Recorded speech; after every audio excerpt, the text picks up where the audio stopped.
अस्सलाम वालेकुम।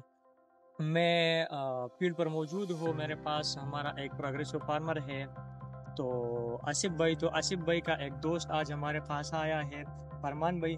तो फरमान भाई ने अभी अभी से ज़मींदारी स्टार्ट की है।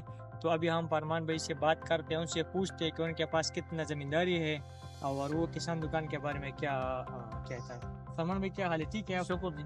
खैरियत है? बिल्कुल खैर। अच्छा फरमान भाई, अभी आपने कितने फील्ड पर काश्तकार स्टार्ट की है? अभी तो हमारे पास तकरीबन 14 जा रहा है अभी। अच्छा, तो इस पर अभी आप लोगों ने सिर्फ गंदम काश्त की है? गंदम है और थोड़ा शोतल भी है। अच्छा, शौतल बरसिंग जो चारे के लिए लगाया आपने? हाँ जी, हाँ वो। अच्छा। वो थोड़े थे।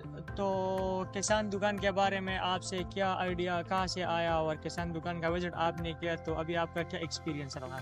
इंशाल्लाह मुझे एक्सपीरियंस है, मुझे लोगों ने भी बताया कि आप किसान के विजिट करो, इसलिए आपको इस जड़ी बूटियों से जो निजात मिल जाएगी। अच्छा। इंशाल्लाह हम मुतमईन भी है कि वो मुझे कुछ दवाई दे के ये जड़ी बूटी इंशाल्लाह खत्म हो जाएगी। इंशाल्लाह जी। बस अभी हमारा जो विजिट का मतलब था, तो अभी हम आपको ये दिखाता है कि इस फील्ड में हमारे पास ब्रड लीव्स का बहुत ज़्यादा जड़ी बूटियाँ मौजूद है और अभी हमने विजिट किया। तो इंशाल्लाह अभी हम फरमान भाई को इसके लिए स्प्रे रिकमेंड कर देंगे और इंशाल्लाह स्प्रे के रिजल्ट के बाद हम दोबारा आएंगे और इस फील्ड में वीडियो भी बनाएंगे और फार्मर के साथ इसका रिजल्ट भी शेयर करेंगे इंशाल्लाह। तो फरमान भाई, आप दूसरे फार्मर को, जमींदारान भाई को किसान दुकान के बारे में क्या पैगाम देंगे? इंशाल्लाह मैं तो ये पैगाम दूंगा कि आप विजिट कर ले, ज़रूरी विजिट कर ले, क्योंकि ये जो है ना, ये हमारी इस इलाके का ये बहुत बड़ा मसला है।